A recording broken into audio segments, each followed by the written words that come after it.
हाँ देखो, यहाँ पे जो हमने बताया तुम्हें कि सेल की स्टडी को क्या कह रहे हैं, साइटोलॉजी कह रहे हैं।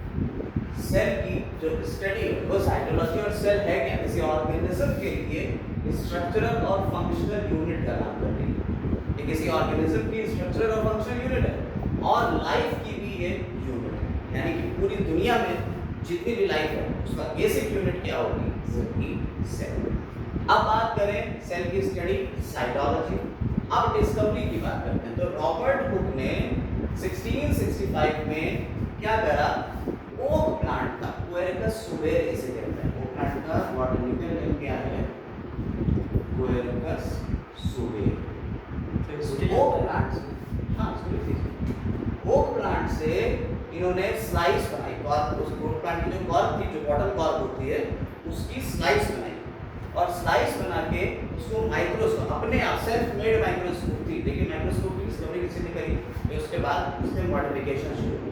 ये बेसिकली जो आपके रॉबर्ट हुक थे, ये मैथमेटिशियन और फिजिसिस्ट थे, ठीक है, बायो से कोई लेना देना नहीं था, लेकिन फिर भी इन्होंने क्या करा, इन्होंने माइक्रोस्कोप बनाई और उस माइक्रोस्कोप में इसकी स्लाइस को देखा, ठीक है, प्लेनो कॉनकेव लेंस लगा हुआ था, जिससे लाइट जो थी वो इसमें आ गई, जो लेंस था वो प्लेनो कॉनकेव लेंस था, उसे लाइट आई, और कॉर्क सेल को जब इन्होंने देखा तो हनीकॉम्ब लाइक स्ट्रक्चर्स मिले।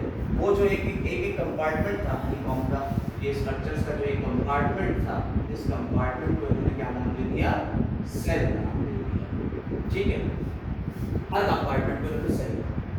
लेकिन ये सेल चूंकि कॉर्क की थी, और कॉर्क तो बाहर निकाल ली जाती है, बॉटल में लगी हुई कॉर्क है, प्लांट ही डेड हो गया, तो ये जो सेल इन्होंने देखी असल में वो डेड सेल थी। लेकिन जो कुछ भी इन्होंने फाइंडिंग करी, इनकी अपनी बुक थी जिसमें ये सारी चीजें लिख रहे थे, उसके चैप्टर नंबर 18 में, चैप्टर नंबर 18 में इन्होंने ये इस बुक के बारे में लिखा, चैप्टर नंबर 18, और बुक का नाम था माइक्रोग्राफिया, ठीक है, माइक्रोग्राफिया बुक इन्होंने लिखी, जिसके चैप्टर नंबर 18 में इन्होंने सेल के बारे में लिख डाला, जो भी इन्होंने अपनी फाइंडिंग्स थी, ऑब्जर्वेशंस थे, सारे के सारे इन्होंने उसमें लिखे। अब उन ऑब्जर्वेशंस की स्टडी हमारी साइटोलॉजी की बेसिक्स बनी, यानी वहां से शुरुआत होती है एक सेल की स्टडी। क्लियर, यहाँ तक कोई बात, कोई दिक्कत नहीं। अब बात करते हैं आगे। जब हम इस सेल की डिस्कवरी में आगे बढ़ेंगे तो अगले आते हैं ल्यूवेनहॉक, एंटोनी वैन ल्यूवेनहॉक।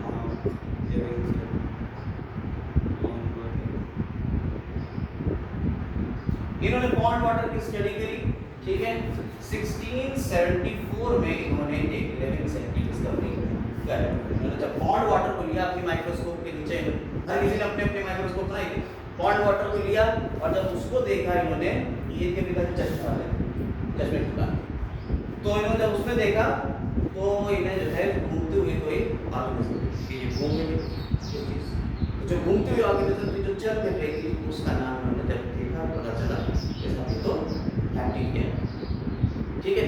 तो इन्होंने जो पहली सेल की डिस्कवरी करी वो कौन थी, बैक्टीरिया, ठीक, और इसका फिर डिटेल स्ट्रक्चर वगैरह इन्होंने मुझे बताया कि बैक्टीरिया कैसा होता है। आपको हम पहले भी बता चुके हैं बैक्टीरिया के बारे में कि बैक्टीरिया की जो सेल है वो एक इस तरह से, इसके आसपास 3 लेयर होती है, 3 लेयर, ठीक है, ग्लाइकोकेलिक्स, सबसे बाहर है ग्लाइकोकेलिक्स, उसके बाद सेल वॉल, और फिर प्लाज्मा मेम्ब्रेन। ग्लाइकोकेलिक्स पॉलीसेकेराइड्स की बनी हुई है, ये 2 पार्ट में डिवाइड हो सकती है। मैंने बताया कि अगर ये लूजली अरेंज होगी तो इसे क्या कहते हैं, स्लाइम लेयर, और अगर टाइटली पैक्ड होंगे तो क्या कहते हैं, कैप्सूल कहते हैं। उसके बाद इसकी जो सेल वॉल है, इसकी जो सेल वॉल है, ये सेल वॉल किसकी बनी होती है, पेप्टिडोग्लाइकन की बनी होती है, याद रखिए, पेप्टिडोग्लाइकन की बनी होती है, ठीक। और इसकी जो प्लाज्मा मेम्ब्रेन है वो नॉर्मल, प्लाज्मा मेम्ब्रेन अंदर की तरफ धसी हुई होती है, क्या बनाती है, मीसोसोम बनाती है, माइटोकॉन्ड्रिया की तरह वर्क करेगा, सेल डिवीजन में हेल्प करेगा, इलेक्ट्रिफिकेशन में हेल्प करेगा, ठीक है। यहाँ कोई मेम्ब्रेन बाउंड सेल ऑर्गेनेल नहीं मिलेगा बैक्टीरिया में, तो बैक्टीरिया जो होता है ये एक प्रोकैरियोट है। प्रो मींस जो प्रो मतलब इंसिपिएंट या प्रिमिटिव, कैरियोन मतलब न्यूक्लियस जिसमें प्रिमिटिव टाइप का न्यूक्लियस होता है, इसमें कोई न्यूक्लियस नहीं मिलता। हाँ। अब इसमें इन्होंने डीएनए बताया कि डीएनए इसका सर्कुलर होता है और डीएनए सर्कुलर है, लेकिन डीएनए के ऊपर कोई कवरिंग नहीं है, यानी इसका जेनेटिक मटेरियल जो है बाहर ही फैला हुआ है, तो उसे न्यूक्लियस ना कह के न्यूक्लियोइड कहते हैं। क्या कहते हैं? न्यूक्लियोइड कहते हैं, ठीक। इसके अलावा यहाँ साइटोप्लाज्म है, लेकिन ये याद रखिएगा प्रोकैरियोट्स में कोई भी मेम्ब्रेन बाउंड सेल ऑर्गेनल नहीं, मेम्ब्रेन बाउंड सेल ऑर्गेनल,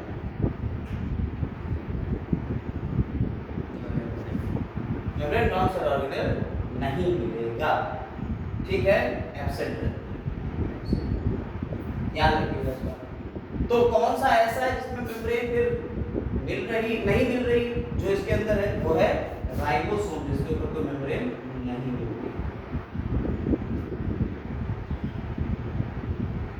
हमने आपको इसमें ग्राम पॉजिटिव और ग्राम नेगेटिव के बारे में अभी नहीं बताया। बैक्टीरिया दो तरीके के होते हैं, ग्राम पॉजिटिव और ग्राम नेगेटिव। हैंस क्रिश्चियन ग्राम ने इसकी स्टडी करी, अभी थोड़ी देर में इसके बारे में बात करेंगे। लेकिन भाई साहब हम ये बता रहे हैं कि पॉट वाटर में डिस्कवरी हो गई है प्राइमरी लिविंग सेल की, जो थी पॉलीसोम भी होता है। इसके अलावा इन्होंने और भी सेल्स की डिस्कवरी करी, जैसे ह्यूमन आरबीसी, स्पर्मेटोजोआ, स्पर्म्स, इसके अलावा प्रोटोजोआ, बहुत सारे प्रोटोजोआस भी इन्होंने देखे, ठीक है, प्रोटोजोआस स्ट्रक्चर इन्होंने देखे, ठीक है, लेकिन इसकी डिस्कवरी कर डाली। ऐसे ही लिवर हब के बारे में आगे बातें चलती रहेगी, जैसे जैसे बायो बढ़ेगी आगे आगे लिवर हब के बारे में बातें चलती रहेगी कि इन्होंने और क्या क्या करा था, ठीक है, हाँ मैंने बहुत कुछ किया। रॉबर्ट हुक ने जो एक आगे अगले चैप्टर्स में बात करते रहेंगे कि इन्होंने यहाँ पे ये कह दिया, यहाँ पे ये कह दिया। तो इतनी चीज़ आप फिलहाल में लिख लें। देखिए अब क्या हुआ, अब रॉबर्ट ब्राउन ने, देखिए जैसे जैसे सन बदलते जा रहे हैं धीरे धीरे हम लोग आगे की तरफ बढ़ रहे हैं, डिस्कवरीज पढ़ रहे हैं। रॉबर्ट ब्राउन ने क्या करा, 1831 में न्यूक्लियस की डिस्कवरी करी। रॉबर्ट ब्राउन ने किसकी डिस्कवरी कर दी थी? न्यूक्लियस की डिस्कवरी कर दी थी, और किसने करी थी? ऑर्चिड ग्रुप के अंदर करी, ठीक, ऑर्चिड के ग्रुप में न्यूक्लियस की डिस्कवरी करी कब? 1831 में रॉबर्ट ब्राउन ने। अब जो लिविंग सेल थे उसके अंदर जो लिविंग फ्लूइड था, देखिए वो तो डेड सेल थे। अब से पहले वाली जो आपको बताई कि भाई उन्होंने डेड सेल की जो डिस्कवरी करी, तो असल में उन्होंने सिर्फ सेल वॉल देखी थी, अंदर का लिविंग मटेरियल जो खाली कंपार्टमेंट उन्हें दिखे थे वो लिविंग मटेरियल यानी प्रोटोप्लाज्म तो खत्म हो चुका था। तो जो अब नई सेल आपकी डिस्कवर हुई जिसमें लिविंग मटेरियल था, उसके लिए जो अंदर लिविंग मटेरियल डिस्कवर किया उसका नाम किसने दिया? डुजार्डिन ने नाम दिया सार्कोड, ठीक है। लिविंग मटेरियल को डुजार्डिन एक साइंटिस्ट थे, उन्होंने क्या नाम दे दिया? सार्कोड नाम दे दिया, जो अंदर का लिविंग मटेरियल था, जो सेल है। डेड सेल की बात नहीं हो रही है, रॉबर्ट हुक वाली सेल की बात नहीं हो रही, अब आगे आ गए हम लोग, और वहां पे उन्होंने नाम क्या दे दिया? सार्कोड नाम दे दिया, जिसको मॉडिफाई किया परकिंजे ने प्रोटोप्लाज्म। प्रोटो मतलब फर्स्ट, प्लाज्म मतलब फॉर्म, तो पहली लाइफ की फॉर्म आ गई, यानी जिसमें लिविंग मटेरियल था उसे हमने क्या कह दिया? प्रोटोप्लाज्म कह दिया। अब इस तरह से हम लोग एक सेल की डिस्कवरी और उससे रिलेटेड सेल ऑर्गेनल की कुछ बातें कर चुके हैं, और फिर समझ में आ गया कि भाई न्यूक्लियस के वर्डिंग सेंटर, न्यूक्लियस की डिस्कवरी हो चुकी है, ठीक है। और सेल में भी दो तरीके की सेल हो गई, एक कौन सी हो गई? लिविंग सेल, एक डेड सेल। और डेड सेल में भी हमने कहा कि भाई लिविंग सेल में कि ये प्रोकैरियोटिक सेल अभी हमने बात करी थी, नाम दिया था प्रोकैरियोट। प्रो मतलब होता है इंसिपिएंट, कैरियन मतलब न्यूक्लियस, यानी ऐसी सेल जिनके अंदर कैसा शुरुआती न्यूक्लियस मिल रहा है, यानी ऐसे न्यूक्लियस के ऊपर कोई न्यूक्लियर मेम्ब्रेन नहीं है, उसकी जगह पे उस न्यूक्लियस को हम क्या कह रहे हैं? न्यूक्लियोइड कह रहे हैं। बैक्टीरिया हम लोगों ने बात करी, न्यूक्लियस करिए न्यूक्लियोइड, इन्होंने तो न्यूक्लियस करा, न्यूक्लियोइड में पीछे बात हो गई कि न्यूक्लियोइड की बात चलेगी, खत्म। अब बात कर रहे हैं, इसके आगे बढ़ेंगे तो सेल थियरी की बात करेंगे कि सेल थियरी क्या होती है, किसने दी, कैसे, इसके बारे में डिस्कस करेंगे। सेल थियरी की बात अगर करी जाए, सेल थियरी में हमने क्या बताया? हमने कहा कि भाई साहब देखिए पहले स्वीडन की बात कर लेते हैं।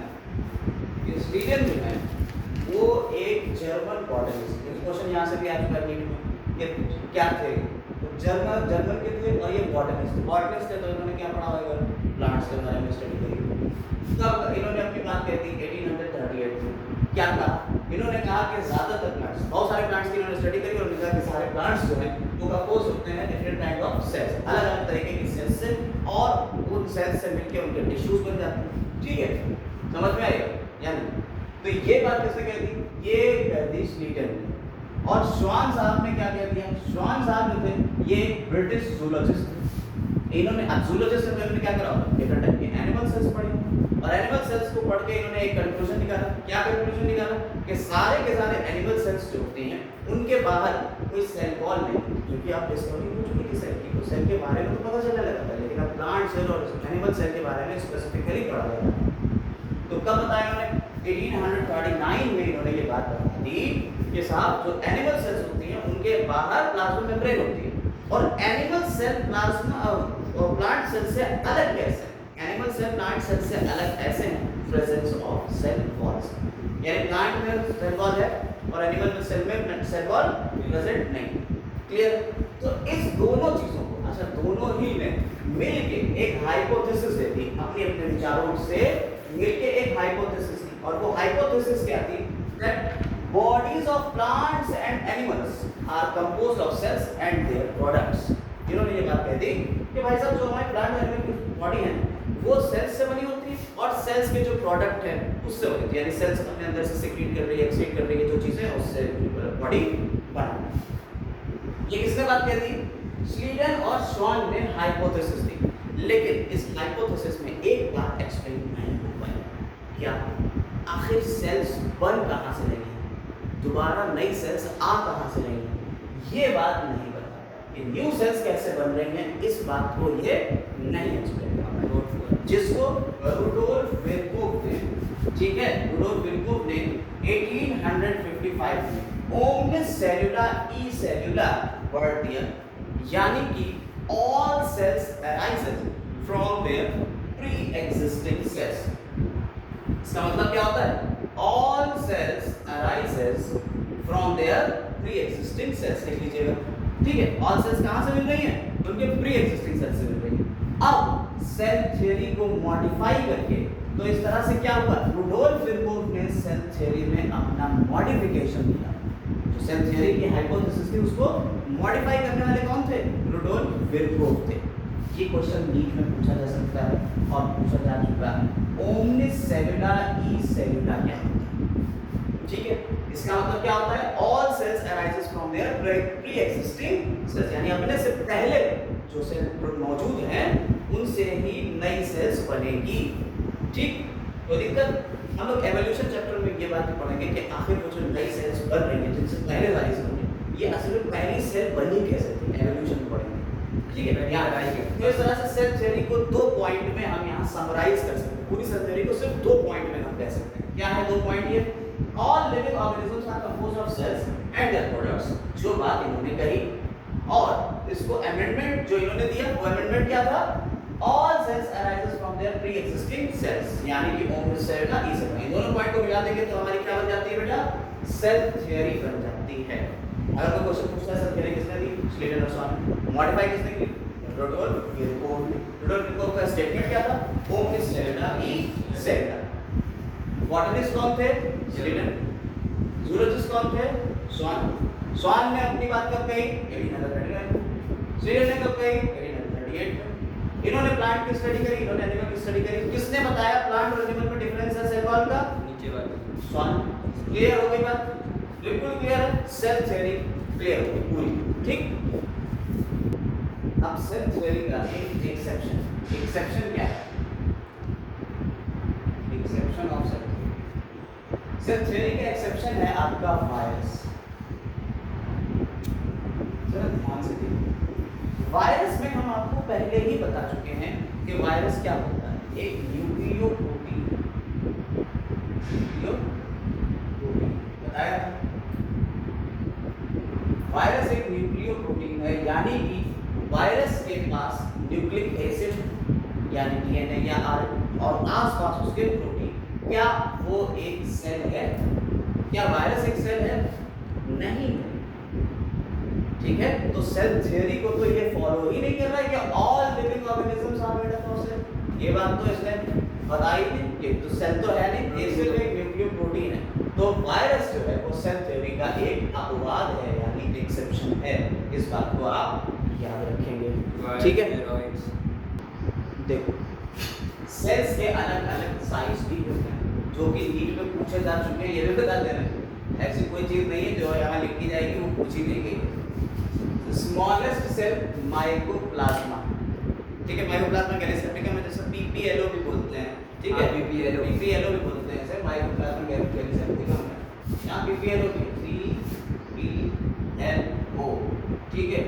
Pleuro pneumonia like organism, pleuro P से शुरू होता है, न्यूमोनिया तो pneumonia like organism, pleuro pneumonia like organism. इसकी अगर लेंथ की बात करते हैं कितनी लंबी होती है, तो 0.1 से 0.5 माइक्रोमीटर होती है, लेकिन एनसीईआरटी में उन्होंने एग्जैक्ट फिगर दे दी है 0.3 माइक्रोमीटर, तो ये याद रखिएगा। बैक्टीरिया की जो लंबाई है वो कितनी है? 3 to 5 माइक्रोमीटर की है। एक लॉन्गेस्ट आइसोलेटेड सेल, लार्जेस्ट और लॉन्गेस्ट की बात समझिएगा। लार्जेस्ट आइसोलेटेड सेल जो है वो आपकी ऑस्ट्रिच एग है, शुतुरमुर्ग का अंडा, ठीक? और ह्यूमन आर्बिसिस का साइज इन्होंने दे दिया है। ह्यूमन आर्बिसिस जो होती है वो कुछ इस तरीके से होती है, तो इसका डायमीटर इन्होंने दे दिया रीजनल 7 माइक्रोमीटर, 7 माइक्रोमीटर, ठीक है? एक और नर्व सेल, उनका लॉन्गेस्ट सेल कौन सी है? वो है आपकी largest ostrich, longest nerve cell. Clear? यहाँ तक हम लोगों ने सेल के उसकी बात कर ली कि भाई सेल के साइज क्या है। अगर शेप्स की बात करी जाए तो अलग अलग शेप्स भी होते हैं। जैसे अगर हमने आपकी एनालिसिस की बात करी तो ये बाइकॉन्केव है, ऊपर से भी ऐसे धंसा हुआ है और नीचे से भी ऐसे धंसे हुए हैं। ऊपर से देखेंगे तो आपको डिस्क शेप ऐसा जरूर दिखेगी, ठीक है? ऐसे देखेंगे तो क्या ऐसे धंसी हुई, ऐसे बाइकॉन्केव शेप है, ठीक है?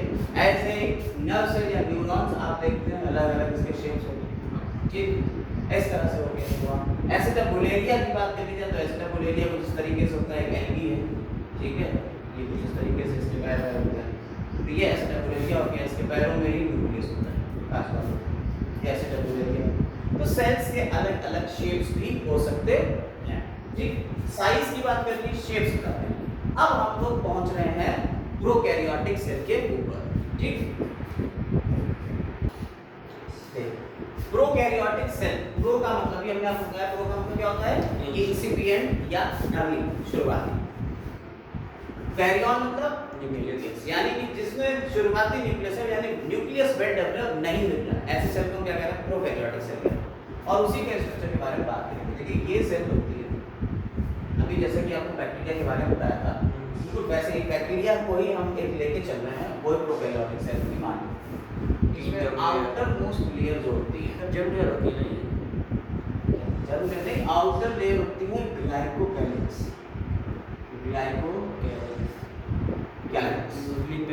ये पॉलीसेकेराइड की बनी हुई है, इसकी वजह से पॉलीसेकेराइड की बनी हुई है। अब पॉलीसेकेराइड अगर लूजली पैक्ड है तो इसे क्या कहते हैं? स्लाइम कहते हैं। और अगर टाइटली पैक्ड है, कसके से जुड़े हुए, तो इसे क्या कहते हैं? कैप्सूल कहते हैं। ग्लाइकोकैलिक्स सबसे बाहर वाली कवर, ठीक? इसके अंदर आती है कौन? सेल वॉल, बैक्टीरिया की सेल वॉल। देखिए बैक्टीरिया की सेल वॉल बाकी सेल वॉल से अलग है। बैक्टीरिया की सेल वॉल बनी होती है पेप्टिडोग्लाइकन, एलडीडी होती है काइटिन की, और पेप्टिडोग्लाइकन खुद में दो चीजों से बना हुआ है, नैम और नैब, यानी एन एसिटाइल यूरेमिक एसिड और एन एसिटाइल ग्लूकोसामिन, बता चुके हैं पहले भी बता चुके हैं। एन एसिटाइल यूरेमिक एसिड और एन एसिटाइल ग्लूकोसामिन ये क्रॉस ब्रिज से एक दूसरे से जुड़े रहते हैं, नैम और नैम, ठीक? इसके बाद बात करी जाए सबसे अंदर एक लेयर होती है, उसे कहते हैं प्लाज्मा मेम्ब्रेन। ये प्लाज्मा मेम्ब्रेन बिल्कुल वैसे ही जैसे आपके अंदर होती है, ठीक है? प्लाज्मा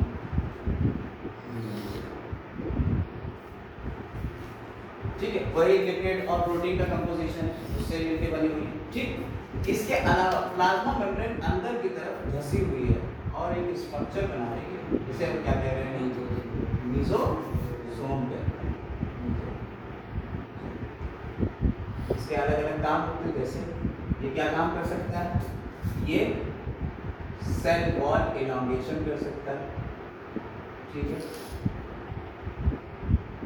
ये क्या कर सकता है, डीएनए रेप्लिकेशन करा सकता है। ठीक है, सेल डिवीजन में भी पार्ट ले सकता है और रेस्पिरेशन में भी हेल्प कर सकता है। ठीक, और भी फंक्शंस होंगे इसके, देख लीजिएगा एनसीईआरटी में दिए हुए। तो मीसोसोम का देखिए ये फंक्शन में लिखी है एनसीईआरटी से। सबसे पहला cell formation, DNA replication, respiration, increase surface area of plasma membrane, secretion कराएगी, एंजाइमेटिक कंटेंट होगा इसके ऊपर, कुछ एंजाइम्स होंगे, जैसे डीएनए रेप्लिकेशन के लिए एंजाइम चाहिए होंगे तो वो एंजाइमेटिक कंटेंट भी इसी पे होगा। डिस्ट्रीब्यूशन टू डॉटर सेल्स, अभी आपको सेल डिवीजन होता है तो ये डिस्ट्रीब्यूशन कर देगी डॉटर सेल्स का। तो इसके बड़े काम होते हैं। कभी कभी क्या होता है, ये बढ़ता चला जाता है और बढ़ते बढ़ते पूरा एक कंपार्टमेंट ही बना देता है, अलग अलग कंपार्टमेंट। इसके अलावा प्लाज्मा मेम्ब्रेन जो होती है वो कुछ पिगमेंट्स को अपने अंदर रख लेती है, इसको लिखती है पिगमेंट्स। तो इस पिगमेंट कंटेनिंग वेसिकल को हम क्या कहते हैं, क्रोमैटोफोर कहते हैं। और ये सिर्फ और सिर्फ आपको कहाँ मिलेगा, ब्लू ग्रीन एल्गी में, ब्लू ग्रीन एल्गी में देखने को मिलेगा क्रोमैटोफोर्स। अब अगर हम, ये तो बात हो गई हमारी किसकी, ये 3 लेयर होगी, इन 3 लेयर को हमने क्या कह दिया, सेल एनवेलप कह दिया। क्या कह दिया, एनवेलप। ठीक है, ये आपकी सेल का एनवेलप हो गया, बाहर की कवरिंग। क्लियर। अब हम बात करेंगे सेल के अंदर। तो अंदर कुछ भी नहीं है ज्यादा चीजें, यहाँ पे इसके साइटोप्लाज्म, सेल के अंदर क्या भरा हुआ है, साइटोप्लाज्म भरा हुआ है। और इसका कोई न्यूक्लियस तो है नहीं, न्यूक्लियस की जगह यहाँ क्या मिल रहा है, इसका पूरा जेनेटिक मटेरियल एक कोने में पड़ा हुआ है। उस पूरे स्ट्रक्चर को क्या कहते हैं, न्यूक्लियोइड। ठीक है, न्यूक्लियोइड। तो यहाँ पे न्यूक्लियस की जगह क्या मिल रहा है, न्यूक्लियोइड मिल रहा है। इसीलिए ये प्रोकैरियोटिक प्रिमिटिव टाइप का न्यूक्लियस है। शुरुआत में न्यूक्लियस है, न्यूक्लियस के ऊपर तो न्यूक्लियर मेम्ब्रेन थी। देखिए अगर न्यूक्लियस का स्ट्रक्चर बना है तो न्यूक्लियस के ऊपर तो न्यूक्लियर मेम्ब्रेन। ठीक, न्यूक्लियर मेम्ब्रेन के अलावा यहाँ पे न्यूक्लियर मेम्ब्रेन में छोटे छोटे पोर्स होते हैं, न्यूक्लियर पोर कहते हैं। इसके अंदर न्यूक्लियोप्लाज्म होता है और न्यूक्लियोलस होती है। इसके अलावा यहाँ क्रोमैटिन, रेटिकुलम होते हैं। ये सारी चीजें यहाँ तो है नहीं, ये सारी चीजें यहाँ तो है नहीं। तो ये यूकैरियोटिक सेल का न्यूक्लियस है। यूकैरियोट, यू मतलब ट्रू, कैरियर मतलब न्यूक्लियस, यानी ऐसी सेल जिसके अंदर सच्चा न्यूक्लियस मिलेगा, वो तो ये हो गया। और जो झूठा न्यूक्लियस है, फॉल्स है या प्रिमिटिव टाइप का शुरुआती है, उसे क्या कहते हैं, यानी अब न्यूक्लियस बनने का विकास होगा, धीरे धीरे धीरे डेवलप हो जाएगा। ठीक, तो ऐसी सेल प्रोकैरियोटिक सेल है। अब इसके अंदर क्या होता है, देखिए ये तो हो गया न्यूक्लियोइड। इसके अलावा इसमें राइबोसोम्स हुआ करते हैं। क्या हुआ करते हैं, राइबोसोम्स। राइबोसोम्स के बारे में बता दें कि ये राइबोसोम्स 70S टाइप के होते हैं, S for sedimentation coefficient. 70S और 80S दो तरीके के राइबोसोम्स होते हैं। प्रोकैरियोट्स में सिर्फ और सिर्फ 70S टाइप के राइबोसोम्स मिलते हैं। समझ में आया अब? इसके अलावा इसमें क्या मिलेगा, यहाँ पे इसमें कुछ ऐसे स्ट्रक्चर, ऐसा ये क्या है, ये आपका सर्कुलर डीएनए है। इसमें क्या होता है, सर्कुलर डीएनए। इसके अलावा यहाँ पे एक्स्ट्रा क्रोमोसोमल जेनेटिक मटेरियल कौन है, देखिए सेल्फ रेप्लिकेटिंग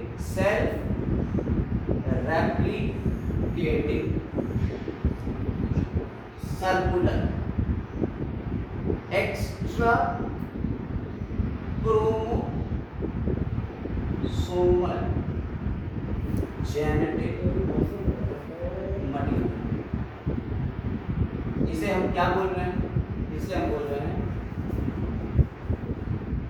प्लाज्मिड। इसे हम क्या बोल रहे हैं, प्लाज्मिड। भाई साहब याद रखिएगा, जेनेटिक इंजीनियरिंग में यानी बायोटेक्नोलॉजी में प्लाज्मिड का पढ़ा हुआ, ठीक है। हाँ, अच्छा अब यहाँ कोई तुम्हारा, जैसे अभी मैं आपको न्यूक्लियस दिखाया, न्यूक्लियस के अंदर क्रोमोसोम होते हैं, यहाँ पे क्रोमोसोम तो दिख नहीं रहा और यहाँ लिख दिया एक्स्ट्रा क्रोमोसोम है। यार ये बात समझ नहीं है, एक्स्ट्रा क्रोमोसोम यहाँ लिख दिया लेकिन क्रोमोसोम तो कहीं है ही नहीं। तो बैक्टीरिया के अंदर न्यूक्लियोइड जो होता है उसे हम एक सिंगल क्रोमोसोम मानते हैं। क्या मानते हैं? Single chromosome. याद रखिएगा इसके अंदर एक क्रोमोसोम होता है। बैक्टीरिया के अंदर कितने क्रोमोसोम? एक क्रोमोसोम होता है। ठीक, राइबोसोम्स हो गए। इसके अलावा यहाँ पे अब डीएनए से, यार एक बात और याद रखिए, हम आपको बता दे रहे हैं, डीएनए से बनता है आरएनए, और आरएनए से क्या बनता है? प्रोटीन बनता है। डीएनए से डीएनए भी बन सकता है। तो डीएनए से डीएनए बनने के प्रोसेस क्या कहते हैं? रेप्लिकेशन। डीएनए से आरएनए बनने के प्रोसेस क्या कहते हैं? ट्रांसक्रिप्शन। आरएनए से प्रोटीन बनने के प्रोसेस क्या कहते हैं? ट्रांसलेशन कहते हैं। ठीक है, समझ में आई बात? तो यहाँ पे आपका डीएनए से डीएनए बन रहा है, रेप्लिकेट हो रहा है, ट्रांसक्रिप्शन हो रहा है और ट्रांसलेशन हो रहा है। समझ में आ गया? कोई दिक्कत इसमें? ये पूरा प्रोसेस कहलाता है सेंट्रल डोग्मा। क्या कहलाता है? Central dogma. और ये बात याद रखिएगा, नीट में 2021 का या 22 का यही क्वेश्चन सेम सेंट्रल डोग्मा किसने दिया था? करीब नहीं है। तो डीएनए से आरएनए बन सकता है यार, ये बात पता चल गई। और आरएनए से प्रोटीन बन जाता है। Ribosomes are the protein factory. ये आपको 9th क्लास में पता है। राइबोसोम क्या होता है? प्रोटीन फैक्ट्री होते हैं। तो क्या हुआ कि ये आरएनए बना और आरएनए के ऊपर ढेर सारे राइबोसोम आगे चिपक गए। आरएनए के ऊपर क्या हो गया? ढेर सारे राइबोसोम आगे चिपक गए। ये एमआरएनए। तो एमआरएनए और ये क्या है? राइबोसोम। कंबाइंडली इसको क्या कह देते हैं हम? पॉलीसोम या पॉलीराइबोसोम कहते हैं। ये भी इसी के अंदर मिलेगा। ये बात याद रखिएगा, ये क्वेश्चन पूछा जा चुका है, नीट में आ चुका है। पॉलीसोम क्या होता है, पॉलीराइबोसोम क्या होता है, ये क्वेश्चन नीट में पूछा जा चुका है। ठीक है, अब जरा बात आगे बढ़ाते हैं। अब बात आगे बढ़ा रहे हैं यहाँ पे। इसके अलावा इसमें यहाँ पे कुछ रिजर्व फूड मटेरियल या एक्सक्रीटरी फूड मटेरियल होता है जिसे हम क्या कह देते हैं? Infusion bodies.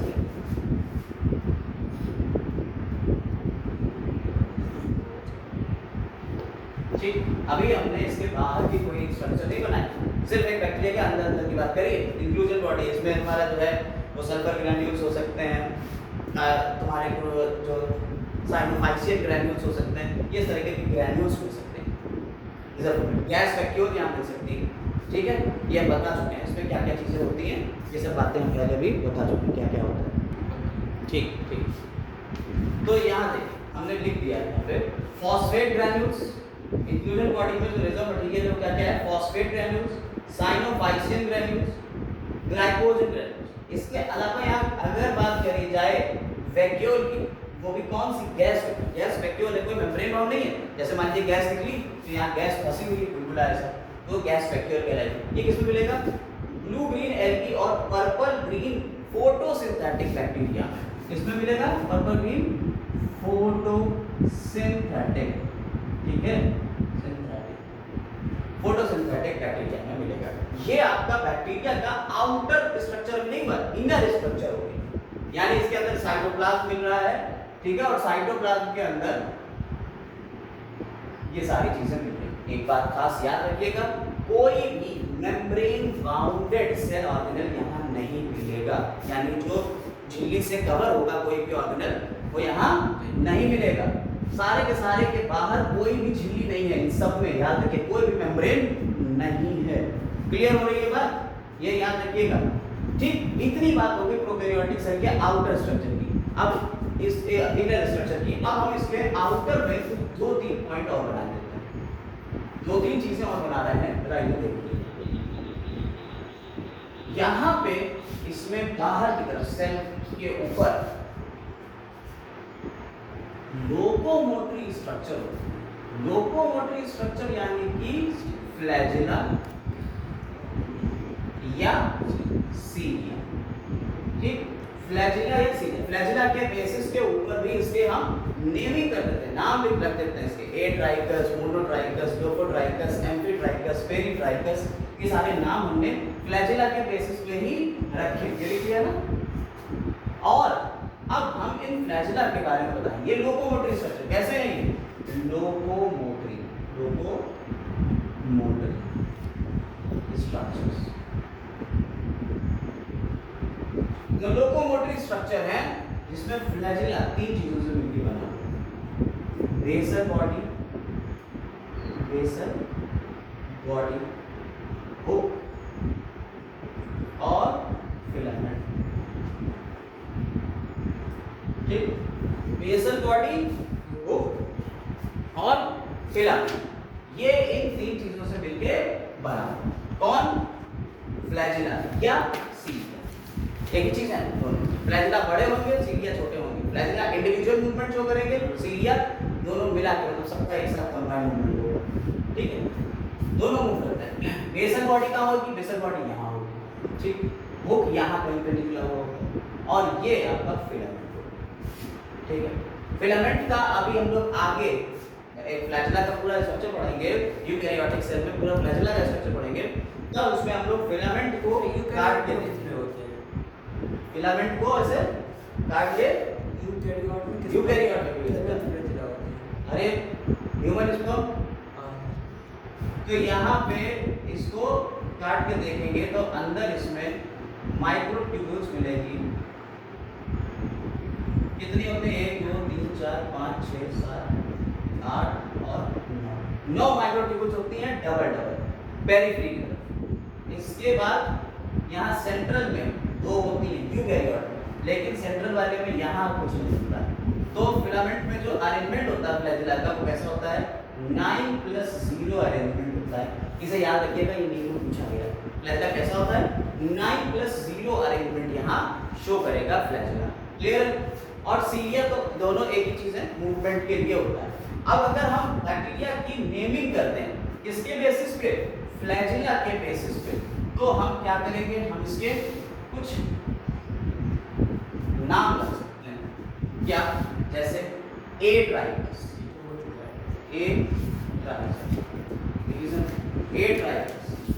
यानी कि बैक्टीरिया के ऊपर कोई भी फ्लैजिला नहीं है। दूसरा मोनोट्राइकस, यानी कि बैक्टीरिया में एक फ्लैजिला है, एक लगा हुआ है। दूसरा, अगला क्या होता है? बताओ भाई, अगला क्या होता है? एम्फीट्राइकस। अगला क्या हो गया? एम्फीट्राइकस।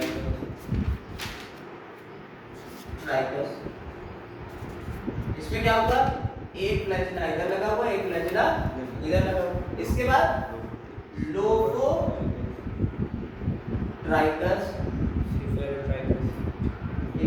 लोकोट्राइकस। इसमें क्या हो गया? एक तरफ फ्लैजिला का गुच्छा है और दूसरी तरफ भी फ्लैजिला का गुच्छा है, यानी पूरा गुच्छा है। इसके अलावा सिफेलोट्राइकस, इसमें क्या हुआ? इसमें सिर्फ एक तरफ ही फ्लैजिला का गुच्छा है। और फिर आया पेरीट्राइकस, इसमें क्या हुआ? पूरे में फ्लैजिला है, पूरी पेरीफेरी के ऊपर। समझ में? ये नाम इस बार मतलब ये क्या होता है, टीजीटी पीजीटी में जब कभी एग्जाम्स होते हैं उसमें ये नाम पूछे जाते हैं। सीबीएसई वगैरह में ये कभी पूछे जाते हैं नाम, ये हमने फिर बता दिया। फ्लैजिला के बेसिस पे इसकी नेमिंग करनी है। बैक्टीरिया के शेप्स भी होते हैं, बैक्टीरिया के शेप भी होते हैं, इसको लिख लीजिएगा। बैक्टीरिया के अलग अलग शेप भी होते हैं। क्या क्या हो सकते हैं? जैसे बैक्टीरिया जो है वो रॉड शेप हो सकता है, स्फेरिकल हो सकता है, कॉमा शेप हो सकता है। अगर बैक्टीरिया स्फेरिकल, कैसा है? स्फेरिकल, तो इसे क्या कहते हैं? कोकस। स्फेरिकल को क्या कहते हैं? हमने कोकस कहते हैं। एक है तो मोनोकोकस, देखिए दो हो गए, डिप्लोकोकस, स्ट्रेप्टोकोकस, स्टेफाइलोकोकस। ठीक, ये इसके अलग अलग कोकस के shape, monococcus, diplococcus, Streptococcus, staphylococcus. तो ये तो हो गया कोकस। ठीक, कोकस यानी स्फेरिकल शेप हो गया। बैक्टीरिया का नाम हो गया। अगर स्फेरिकल शेप के बेसिस पे बात हो रही है, किसके बेसिस पे बात हो रही है? बैक्टीरिया की शेप्स के बेसिस पे, ठीक है। अब बात करी जाए अगर रॉड शेप, कैसा है? रॉड शेप, तो इसे क्या कहते हैं? बैसिलस, ठीक। अगर कॉमा शेप है, विब्रियो, विब्रियो। अगर स्पाइरल है, स्पाइरलम, ठीक है। समझ में आई बात है? तो ये इस तरह से बैक्टीरिया के अपने अपने शेप हो। पहला स्ट्रक्चर लोकोमोटरी स्ट्रक्चर फ्लैजिला और सीलिया आपने देख लिया बाहर की तरफ। एक और स्ट्रक्चर मिलता है जो नॉन लोकोमोटरी है, नॉन लोकोमोटरी, पिलाई या फिम्बरी, या फिम्बरी। समझ में आएगा? पिलाई होता है वो पिलिन प्रोटीन का बना होता है। किसका मतलब? पिलिन प्रोटीन का बना। ये एक प्रोटीन है, पिलिन प्रोटीन। इसका काम क्या होता है? ये सेक्सुअल रिप्रोडक्शन में कॉन्जुगेशन ट्यूब बनाता है, conjugation tube during sexual reproduction, ठीक है। और फिम्बरी क्या करता है? ये अटैचमेंट देता है, attachment to the solid support. ये सॉलिड सपोर्ट से क्या करता है? अटैचमेंट देता है। इस तरह से क्या करता है? ये सीज कर देता है लोकोमोशन को। तो ये क्या कर देगा? स्टॉप कर देगा मोशन, स्टॉप मोशन। यानी बैक्टीरिया कहीं जा रहा था, बहुत तेजी से पानी में बहता हुआ, उसे रुकना था, तो वो क्या करेगा? फिम्बरी के थ्रू जाएगा और कहीं से चिपक जाएगा ऐसे। अब ये चिपक गया, अब ये आगे नहीं बढ़ पा रहा है, तो क्या होगा? इसने फिम्बरी ने क्या करा? चिपकाने का काम करा और ये रोक देता है। पिलाई क्या करते हैं? कॉन्जुगेशन ट्यूब बनाते हैं। कैसे? एक ये बैक्टीरिया है, एक ये बैक्टीरिया, दोनों के बीच में मेटिंग हो रही है, सेक्सुअल प्रोडक्शन हो रहा है, इधर से गैमेट इधर जाना है। तो ये जो कॉन्जुगेशन ट्यूब बन रही है, ये किसके थ्रू बन रही है? पिलाई के थ्रू ही बनती है। क्लियर है? ये बैक्टीरिया की सारी बातें आपकी यहाँ पे क्लियर हो रही है। एक प्रोकैरियोटिक सेल का पूरा स्ट्रक्चर यहाँ पे क्लियर हो रहा है। अब हम लोग बैक्टीरिया का पूरा स्ट्रक्चर देख चुके हैं। बाहर की तरफ ये एनवेलप है जिसमें ग्लाइकोकेलिक्स, सेल वॉल और प्लाज्मा मेम्ब्रेन। अंदर की तरफ ये सेल ऑर्गेनेल्स है सारे इसके। ऑर्गेनेल बेसिकली इसमें कौन से मेम्ब्रेन बाउंड होते नहीं है। न्यूक्लियस की जगह न्यूक्लियोइड होता है जिसे हम एक क्रोमोसोम की तरह कहते हैं। एक्स्ट्रा क्रोमोसोम है जेनेटिक मटेरियल, इसे प्लाज्मिड कह रहे हैं। दो हमने यहाँ पे दिखाया है राइबोसोम 70 इस टाइप के होते हैं। इसके अलावा इंक्लूजन बॉडीज होती हैं। इसके अलावा यहाँ पॉलीसोम क्या होता है? राइबोसोम एमआरएनए के ऊपर चिपका होता है, इसे पॉलीसोम कहते हैं। इसी के साथ हमने यहाँ पे एक स्ट्रक्चर बताया आपको सेंट्रल डोग्मा के बारे में। सेंट्रल डोग्मा क्या होता है? ठीक है। अगर बाहर की तरफ की बात करी जाए तो बाहर इसमें दो तरीके के स्ट्रक्चर हैं, एक तो लोकोमोटरी और दूसरा नॉन लोकोमोटरी। लोकोमोटरी स्ट्रक्चर में आ जाता है फ्लैजिला और सीलिया। नॉन लोकोमोटरी स्ट्रक्चर में क्या जाते हैं? पिलाई और फिम्बरी। पिलाई का काम होता है कॉन्जुगेशन ट्यूब बनाना। जिनमें पिलाई मिलेगा उन्हें हम F फर्टिलिटी पॉजिटिव कहते हैं। जिसमें पिलाई मिलता है उन्हें क्या कहते हैं? F पॉजिटिव कहते हैं। जिसमें पिलाई नहीं मिलेगा उन्हें F नेगेटिव कहते हैं। ये याद रखने वाली बात है। इसके बाद नॉन लोकोमोटरी स्ट्रक्चर में फिम्बरी का काम होता है अटैचमेंट कराना, बैक्टीरिया को रिमूव करना। मान लीजिए डाइजेस्टिव सिस्टम में आपके है और बैक्टीरिया को इन्फेक्ट करना, डाइजेस्टिव सिस्टम में कहीं चिपकेगा तो जाके बैक्टीरिया, तो चिपकेगा तो कैसे चिपकेगा? फिम्बरी के थ्रू। क्लियर हो गई ये बात है? बैक्टीरिया का पूरा स्ट्रक्चर क्लियर है। अब बैक्टीरिया दो तरीके के होते हैं। हैंस क्रिश्चियन ग्राम ने बैक्टीरिया की सेल वॉल के ऊपर स्टेनिंग करी। हैंस क्रिश्चियन ग्राम ने बैक्टीरिया की सेल वॉल के ऊपर क्या करी थी? स्टेनिंग करी। स्टेनिंग यानी कलर डाल दिया। तो दो तरीके के बैक्टीरिया उन्हें पता चले। कलर डालने के बाद उसकी धुलाई करी, दो तरीके के बैक्टीरिया निकले। एक बैक्टीरिया जिनमें कलर बना रहा उन्हें कह दिया ग्राम पॉजिटिव, जिनमें कलर नहीं बना रहा उन्हें क्या कह दिया? ग्राम नेगेटिव कह दिया। तो आइए ग्राम स्टेनिंग देख लेते हैं कैसे इन्होंने करी थी। अरे भाई कुछ का मत पता तो क्या किया? अब क्रिश्चियन ग्राम जो है इन्होंने क्या करा? हैंस क्रिश्चियन ग्राम का पूरा नाम है। इन्होंने क्या करा? 1884 में एक एक्सपेरिमेंट किया। उन्होंने बैक्टीरिया ढेर सारे बैक्टीरिया ली और उन बैक्टीरिया को वीकली एल्कलाइन सॉल्यूशन में डाला जिसका नाम था क्रिश्चियन टॉयलेट या जेनसन टॉयलेट। ये एक वीकली एल्कलाइन सॉल्यूशन, इसमें बैक्टीरिया को डाल दिया और थोड़ी देर तक पड़ा रहने दिया। 30 मिनट के बाद इन्होंने बैक्टीरिया को निकाला और देखा कि सारे बैक्टीरिया के ऊपर कैसा कलर हो गया था, ब्लू कलर या वायलेट कलर हो गया था। ठीक है, सारे बैक्टीरिया ने कैसा कलर ले लिया, ब्लू कलर या वायलेट। इसको पक्का करने के लिए उन्होंने क्या करा, इसको आयोडीन 0.5% आयोडीन सॉल्यूशन में और डाल दिया ताकि और ज्यादा स्ट्रांग हो। फिर उसके बाद क्या करा इन्होंने पानी से इसे धोया, इसे धोया इन्होंने पानी से धो दिया। पानी से धोने के बाद इन्होंने फिर कंसंट्रेटेड या एब्सोल्यूट अल्कोहल ले लिया या एसीटोन ले लिया। इसमें क्या होता है कि लिपिड का कंटेंट जो है वो इसमें डूब जाता है, घुल जाता है, इसलिए इसे अल्कोहल से। लेकिन डिहाइड्रेशन के लिए हम लोग जब कभी लैब में एक्सपेरिमेंट करते हैं तो क्या करते हैं कि पहले पूरा धो डालिए, पानी से वॉश करने के बाद हम क्या करते हैं अल्कोहल से वॉश करते हैं। और अल्कोहल से वॉश करने का एक पूरा बेसिक प्रोसेस होता है, 30% अल्कोहल, फिर 70% अल्कोहल, फिर 90% अल्कोहल, फिर एब्सोल्यूट अल्कोहल से वॉश कर दिया। धुलाई जब हो गई तो क्या होगा, ज़्यादातर जितना इसका स्टेन होगा अगर निकलने वाला होगा तो सारा का सारा स्टेन निकल जाएगा, अल्कोहल में घुल जाएगा।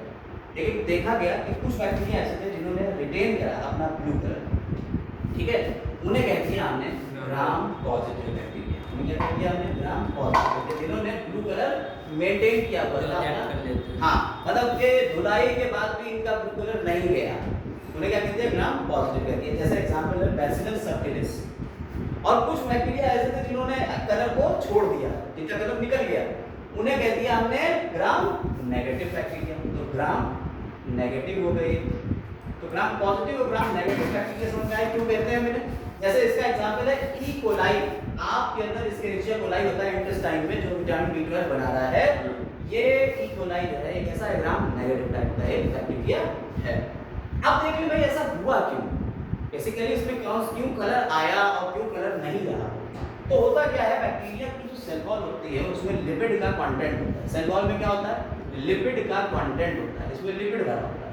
और लिपिड जो होता है ना, लिपिड ये अल्कोहल में डिसॉल्व हो सकता है। किसमें डिसॉल्व हो सकता है, अल्कोहल। देखिए बहुत सारी चीजें होती है, जैसे आपने तेल को पानी में डाला, कभी तेल पानी में घुलता है, नहीं घुलता। लेकिन अगर तेल को अल्कोहल में डाल दीजिए या एसीटोन में डाल दीजिए तो वो घुल जाएगा। तो तेल को घोलने के लिए क्या है, अल्कोहल और एसीटोन यानी ऑर्गेनिक सॉल्वेंट कहलाते हैं, जिनमें ये घुल जाता है। और क्या कहते हैं, ऑर्गेनिक सॉल्वेंट। जो एक्चुअली हाथों में पल्ले स्किन शायद जल भी जाती है, हाँ। वाइट पड़ जाती है। तो ये लिपिड जो है क्या हुआ, जब हमने कलर डाला तो इस लिपिड के ऊपर कलर आ गया। जब हमने कलर डाला क्या हो गया, वो इस लिपिड के ऊपर कलर आ गया। और जब हमने इसको धोया इससे तो ये लिपिड जिसमें ज्यादा था वो तो उसमें मिल गया, यानी सारा कलर लिपिड लेके चला गया बाहर, तो वो तो धुल गया। लेकिन जिसमें लिपिड का कंटेंट कम होगा उसमें कलर बना, यानी ग्राम पॉजिटिव वाले में लिपिड कम था इसीलिए इसमें कलर बना, और ग्राम नेगेटिव वाले में लिपिड ज्यादा था इसलिए उसका कलर निकल गया। इसके अलावा दो तीन इसके पॉइंट और हैं, जैसे ग्राम पॉजिटिव में टिकोइक एसिड होता है, इसकी सेल वॉल में टिकोइक एसिड होता है और उसमें टिकोइक एसिड एब्सेंट होता है, ये याद रखिएगा। इसकी सेल वॉल में कौन सा एसिड होता है, टिकोइक एसिड होता है, और उसकी सेल वॉल में टिकोइक एसिड नहीं होता है। ठीक, अच्छा अब अगर हम बात करें कि इसके तुम्हारे जो ये फ्लैजिला होता है, जो फ्लैजिला में बनाया था हमने, फ्लैजिला में बेसल बॉडी हुक और फिलामेंट थे, तो फ्लैजिला में डिस्क्स होती हैं। ठीक है, फ्लैजिला में डिस्क होती है। एक नॉर्मल फ्लैजिला में इस तरह से डिस्क है और ये एक दूसरे से ऐसे जुड़ी हुई है, और फिर इससे निकलती है हुक और फिर आता है फिलामेंट। ठीक, ये होता है, ये बेसल बॉडी हो गई, ये हुक हो गया और फिर ये फिलामेंट होता है, ये फ्लैजिला का स्ट्रक्चर। तो अगर हम बात करें कि जो तुम्हारा बैक्टीरिया है उसमें ग्राम पॉजिटिव में कितनी रिंग्स होंगी, तो ग्राम पॉजिटिव में 2 रिंग्स हैं, 2 rings in basal body. Bacteria में कितनी रिंग है, 2 रिंग बेसल बॉडी, और उधर 4 रिंग। बेसल बॉडी में कितनी रिंग है, 4। तो ये डिफरेंसेस याद कर लीजिएगा। तो इसकी सेल वॉल में आपका क्या हो गया, टिकोइक एसिड मिला, इसकी सेल वॉल में टिकोइक एसिड नहीं मिला। इसमें 2 रिंग्स मिलती है बेसल बॉडी में फ्लैजिला की, और उसमें सिर्फ 4 रिंग्स मिलती हैं। ठीक है, ये ज्यादा पॉइजनस नहीं होते, यानी पॉइजनस के ज्यादा नुकसानदेह नहीं होता, हार्मफुल नहीं होते, इनसे नुकसान ज्यादा होता है। ठीक है, ये आपको ज्यादा नुकसान पहुंचा देंगे। ठीक, इस तरह से हमारा ग्राम स्टेनिंग भी कंप्लीट हो गया और एक प्रोकैरियोटिक सेल का स्ट्रक्चर हमारा पूरा कंप्लीट होता है। ठीक है, चलिए।